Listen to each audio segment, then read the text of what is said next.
Story 1. I remember the pilot calling over the loudspeaker. "All right, guys, looks like we have some seriously rough air coming up here," only to be cut off by the jet free falling. I was flying home from Jamaica. Our plane hit an air pocket and free fell for about 3 seconds. It looked like those videos of astronauts training on planes. People and their food and drinks floated out of their seats. I was sitting by myself because we bought tickets late, and the girl next to me, about my age, clutched my arm like it was the only thing to keep her anchored to the plane. The masks deployed, and the pilot informed us that the plane hadn't lost pressure, but we're not out of the woods yet. About 10 seconds later, we fell again. This time for about 4 seconds, and the lights went out on the plane. My arm had completely lost circulation because the girl sitting next to me still hadn't let go. I remember looking out the windows because she was too preoccupied to close it, and seeing the wings bow upwards out of sight. I remember looking at one of the flight attendants strapping herself into a chair. She made the sign of the cross and bowed her head to pray, which was pretty scary because it was obviously a big deal. People always say you can tell how serious a situation on a plane is by looking at the stewardesses. This was obviously a serious situation. I remember sitting there, being hit with the sheer helplessness of the situation, being afraid of dying alone. It was terrible. I started to feel a rush of lofty ideas like, if this is truly the end, was my life meaningful? Did I honestly leave this world better than I found it? If there was a God, would he accept me? Would he accept the girl next to me, which is a lot to deal with in the span of 30 seconds?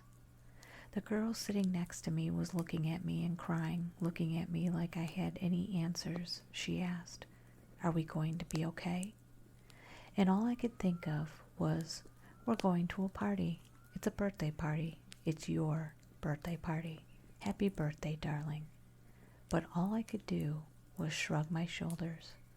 I don't know why I felt I needed to be brave. Maybe so that the last few minutes I had on Earth were meaningful to someone. I remember seeing all the veins in my arm past her hand popping up, suffocating from the lack of blood flow. Her hand was like a tourniquet keeping the fear of death from flowing into my body. A few minutes and drops after that, we seemed to have passed the turbulence, and the girl kept holding my arm. She held my arm for the rest of the flight. Sometimes she'd let up the pressure, but as soon as we felt the slightest bump, it'd be like a tourniquet again. I didn't say anything about it. It was almost like when your little sister gets scared and grabs you. Nothing needed to be said, I guess. We landed, and I helped her get her stuff off the plane because she was still shaking. I carried her stuff to baggage claim, got her bags when she pointed at them, and walked her to the exit. I don't think I ever said more than 10 words to the girl, but nothing needed to be said. It was like some weird connection we had, like a family member or something. I still think about that girl and wonder if that event had as profound effect on her life as it did mine. Story 2.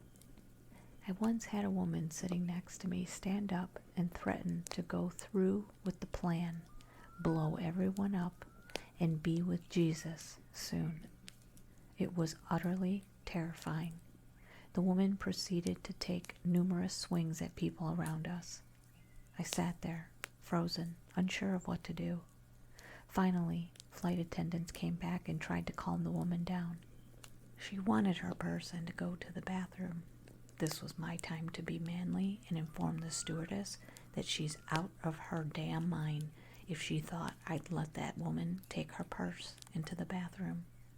I must have knocked some sense into them because the woman wasn't allowed to go to the bathroom, much less take her bag. I was then escorted up to first class where I took the seat of the largest man on the plane. He was taking mine in case the woman needed to be restrained. All of first class, including a girl close to me in age, asked why he had to go back there and tried to find out what was going on. At first, I kept quiet, but eventually I was spilling the beans. The woman threatened to blow up our plane, and others may be in on it and unidentified at this time. I was the first one to tell them. The man's wife was now visibly uneasy, but proud that her husband was turned to in such a daunting situation. Suddenly, the pilot came over the loudspeaker and informed us that the plane would be making an emergency stop. People began to stir and get quite upset. When we finally landed, 3 TSA agents boarded the plane and escorted the woman off the plane with the help of the large man I switched seats with. At first, I thought it was over and that I could relax, but the terror was just beginning. We were held on the tarmac and told we could not leave the plane while they searched for explosives. What if they found something? We were stuck on the plane, and the woman behind it all was safely off of it. It would have been the perfect time for her to set off a bomb. Thankfully, she was just a crazy woman that freaked out on the flight. I don't know if it was due to medication, drinking, or a panic attack. I don't know what happened to the woman because there was no reporting of this event on the news. I checked daily for weeks. The remainder of the flight was the most sobering trip I've ever been on. Everyone was in shock. I was thinking about the fact that we could have been sitting next to strangers in the last moments of our lives. I also remember drinks flowing a little more generously than most flights. I still get concerned with how these events unfolded. They almost let her go to the bathroom with a purse. They didn't inform the plane with what was going on. We weren't allowed off the plane while they searched for a bomb. They didn't interview us to make sure her possible partners were captured. More importantly, the news never covered an emergency landing of an entirely full passenger plane. It terrifies me to wonder how often planes have emergency landings that we are entirely unaware of. Story 3. I was on a trekking tour out in Taman Negara, Malaysia. Real inner jungle trekking, they called it. 2 hours upriver in a dugout canoe. 8 sweaty kilometers into the heart of the forest, staying the night in a big cave. We get to our stopping point that afternoon, drop our things off in the cave, and then head back outside to collect firewood. As we walk, I ask our guide Richard what we'd be building the fire for, and he replies, "Oh, cooking." And then, under his breath, "in protection." I overhear this last bit and laugh. Protection? Protection from what? Tigers? Taman Negara is 43,000 square kilometers, and the tiger population is thought to be a number less than 200. There's no way there are any tigers nearby that we would need to defend against. And yet, instead of laughing off my sarcasm, Richard wheels and glares at me. "We do not," he hisses, "make jokes about tigers, especially not around the other tourists." Touchy. We walk down a small path and split up to gather wood. Richard disappears from sight, and when he comes back, he has his arm full of timber, but he's also wearing a troubled look on his face. I ask him what's the matter, and at first he blows me off. But I, being nosy, press the point, and so he takes me aside and motions in the direction he just came from. "Did you see that small cave back there, underneath our sleeping cave?" "Sure, what of it?" "Did you notice the smell?" And now that he mentions it, there was a distinct musk to the area. I chalked it up to normal cave mustiness, but when I offer my hypothesis, he shakes his head. "It's not the cave. Something's dead inside. The cave is a den." I want to ask him what kind of den, what kind of animal. Is it an active den? These kinds of things. But at this point, the other tourists come back, and with a meaningful look, Richard cuts our conversation short. That evening, we make a delicious batch of cave stew, plant candles all around the cave, and stoke up a nice crackler of a blaze, and people start to settle in for the night. I, however, am antsy. I generally avoid tours, but I signed on to this one for the explicit purpose of night walking in the real inner jungle. I'd gone on night walks around HQ, and they yielded some cool animals: mouse deer, scorpions, flying lizards, etc. But generally, the farther you get from civilization, the more you see. I wanted to find pythons and maybe even elephants. And so I said to Richard, I think I'm going to go on a night walk. He's surprisingly open to this and says, okay, but just stay in this area.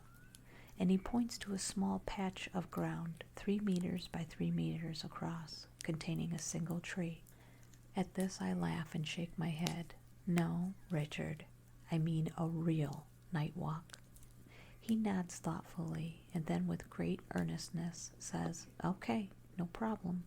I go with you.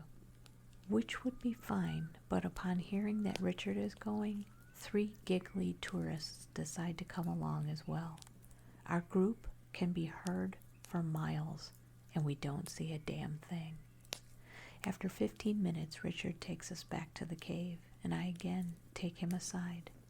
Richard, you and I both know that was a really bad night walk. I think I'm going to go out, and this time, alone. Richard immediately shoots me down. No, this is not like HQ. This is the real inner jungle. Here, there are leopards and cobras and tigers, and if you're in a group, that's okay. But as one person, they will wait for you in the trees and watch you, and when you least expect it, they will pounce. You will get eaten. Okay, duly noted, but frankly, I think Richard is a bit of a sensationalist. So for 10 minutes I reason with him, assuring him that I'm very observant. I've done this before, and the risk is very low. Though he's not happy about it, he eventually agrees on the conditions that A, I only go out for 40 minutes, and B, I take his machete with me. His dull machete hardly posed a threat to the vegetables we chopped up for our stew that evening. If I actually needed to use it against an attacking animal, I think it would only be good for putting up a symbolic resistance. But okay, Richard, sure. And so I walk out into the darkened jungle with a headlamp and a machete. It is 10 p.m. I turn left from the cave entrance, and for 20 minutes I prowl through the forest, sighting a mouse deer and an 8-inch spider along the way. But soon enough my path has brought me back to the cave, and I still have another 20 minutes before I promised Richard I'd return. I peer off to the right in the direction of the den, and with overconfidence, born of skepticism and an unhealthy feeling of invincibility, I tread off towards it. I draw up right across from the den, and the odor is rank. I can't believe I thought that was a normal cave smell. There's definitely something rotting inside. But I shine my flashlight into the cave, and no one is home. Either the den has been abandoned, or its resident is out for the night. I hope for the former. In front of me the path leads beyond the den, but I decide not to continue. If there is some predator living there, I don't want to get in between it and its home. So instead, I plant myself across from the entrance and sweep my flashlight beam across the foliage. Left, right, left, and suddenly, it's right there. 15 meters in front of me, a pair of the biggest, brightest eyes I have ever seen flare up out of the darkness. They are bright yellow. They are the size of ping pong balls, and they don't shine so much as they glow. I've seen my fair share of prey animals at night, and I know generally how they behave. Sambar deer, hogs, civet cats, they all startle and stare at you, transfixed in the beam, and when they run, they do so noisily, frantically. These eyes were not the eyes of a prey animal. These eyes scan the forest, slowly, with the cool malevolence of an animal that doesn't need to consider anything higher up on the food chain. These were the eyes of a predator. Immediately, I am drenched in sweat, and the machete is up in the air, its tip shaking uncontrollably. There is thick vegetation between me and the creature, and so I can't quite make out the body, but faintly, behind the glow of the eyes, I think I see stripes.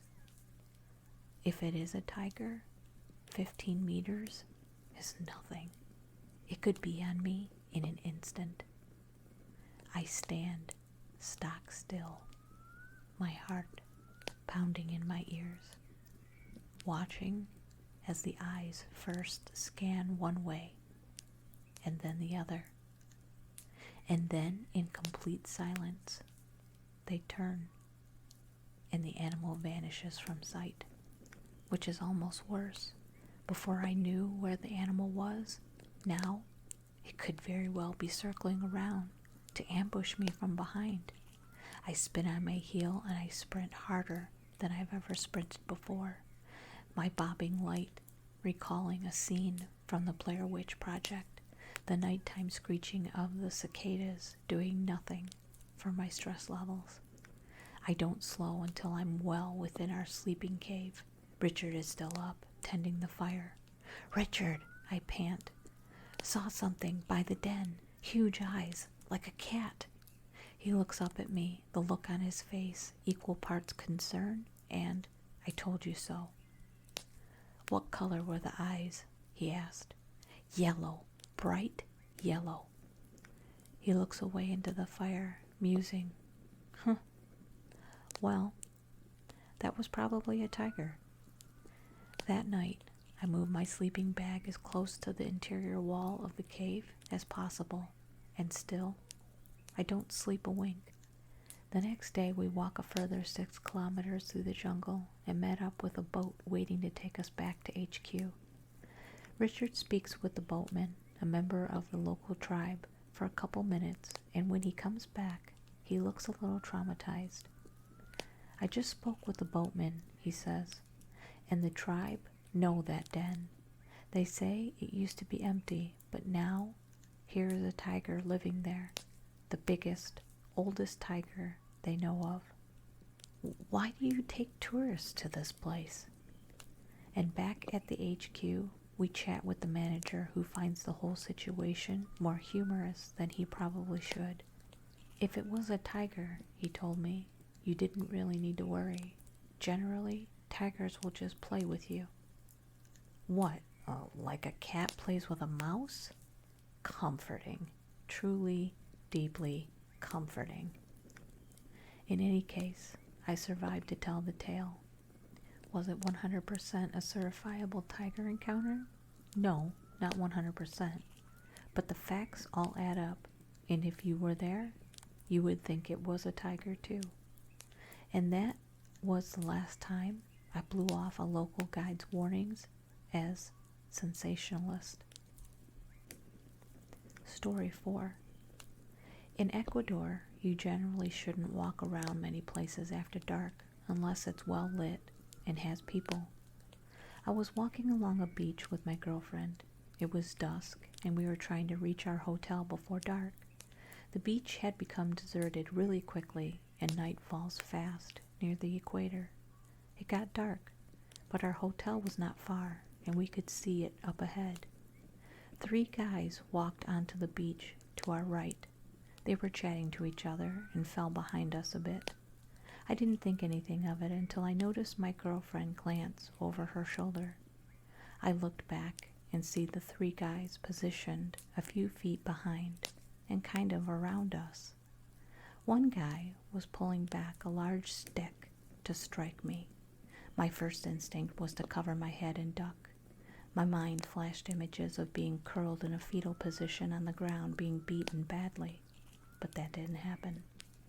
My next instinct was to protect my girlfriend. I looked to her and saw one guy already had her. He was holding her from behind. I started towards them and she yells, "Stop! He's got a broken bottle." He had it jammed against her throat. The other two guys are facing me. One has a knife, the other that stick. I say, "You can have it all, you can have it all," as I'm digging for my money.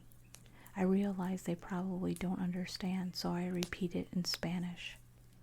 I hand over about $18. The guy with the knife goes through our pockets. The guy with the bottle is feeling up my girlfriend. The guy with the stick is quite young. I'm just now noticing. Maybe 16. Then they took off running. So did we, in the opposite direction. Story 5. I was in a touring band and we had played a bar in Reno, Nevada. I was underage at the time, but apparently that doesn't matter at a bar because they let me drink anyway. After the show I had a decent buzz and the guy who was drumming for us and myself decided we needed to go to the Little Nugget to get another burger, and on our way we are stopped by this black dude with a prostitute. He was wearing a red cap, red striped polo, and red cargo pants, so I'm assuming he was gang affiliated. He first asks us if we were cops and then proceeds to tell us, let's start by saying I have a nice white wife at home. This is just one of my girls," and proceeds to tell me all the drugs he's got on him, most of which he used crazy slang, and a small town boy like myself doesn't understand, aside from, "and I got some crystal." The dude I'm with just keeps walking because he apparently knows better than to talk to strangers on the streets. The dude looks at me and says, "Hey man, give me 2 minutes of your time." I figure, well, why not? This guy is gonna try and peddle drugs on me and I can leave and tell him I'm broke. He turns to the other guy and says, hey, give me 2 minutes of your time." And he says, "Listen, dude, not to be rude or anything, but I got places to go and people to see. In 2 minutes, I can be 2 minutes down the road." The dude looks at me, shakes my hand and says, "Hey man, you're cool as hell." Looks back at my friend and says, "Hey man, you're being a real a-hole. I can be an a-hole too," and pulls a gun out of his pocket. Enter panic mode. He throws his hands up and says, "Listen man, I'm not trying to be an a-hole or offend you. I'm just trying to get on my way." And the guy says, "You make it seem like I'm trying to rob you," then proceeds to try and rob him. "You better get $5 out of your pocket right now." And my friend says, "Listen, I'm traveling, I'm broke, I have nothing." "Well, you better give me something." "Listen, dude, I'm sorry. I'm not trying to offend you or be an a-hole. I'm just trying to mind my own business." And the dude slides his gun back in his pocket and says, "Apology accepted," and turns away. We start making our way back down the street, and my friend hands me a cigarette and says, "Don't look back," as I'm shaking in my shoes. Story 6. This story is not about me, but my best friend. His wife and him lived in South Africa for a few years. They went to a game preserve to stay at a hotel and hike a bit. They are both highly experienced hikers and backpackers. They set out for a brief hike and had been given a map by the hotel. After a while hiking, they realized their trail had disappeared. The entire area had been hit by a brush fire and the trail was destroyed. They tried to retrace their steps, but kept getting more lost. As the sun went down, they decided to follow some grazing animals to see if they were headed toward water, but that didn't pan out. They found a rocky outcropping and decided to settle in for the night. They had water, a camera, clothes, but no fire starter. His wife went to the back of the tiny cave and he stayed at the front. They planned to take turns on watch, but neither could sleep. It got cold, really cold, and they stayed close and told stories. Then they heard noises. They figured it was baboons, which they had experiences with while camping before. But then they heard a low growl. My buddy jumped out of the cave and started yelling at his wife, "Be big, be big," and roared back with his jacket over his head. His wife was doing the same when she saw a flashlight a few 100 feet away. She started screaming, "We're here, we're over here," thinking that these people were searching for them. But my buddy's alert went up right away. The light disappeared, and a few minutes later, they were surrounded by local men with spears and guns. Poachers. His wife was asking them for help in the few local words she knew. My buddy told them everything was okay and they should leave, and offered them their camera. This could end badly. The men conferred, and one said, "Stay here." So they did. At daybreak, they left. They found their way back and told the hotel, who gave them the map, to F off.